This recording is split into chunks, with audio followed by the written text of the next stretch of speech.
गोर लगै छी। हम चमचम मैथिली गीत में अहाँ सबके स्वागत करै छी।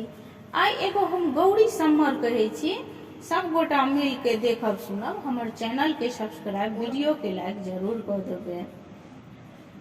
ऊंचे मंदिर चढ़ी बैसली रानी, राजा से करथी विचार,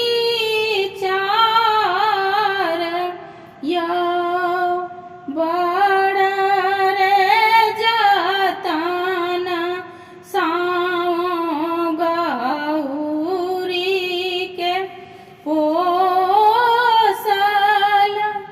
आब गौरी रहती कुमारी, यौ बड़ रे जतन साँव गौरी के पोसल, आब गौरी रहती कुमारी, यौ एतबे बचन जाऊं सुनलनि,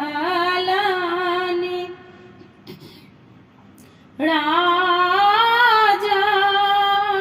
दाये देलनि पंडितकार,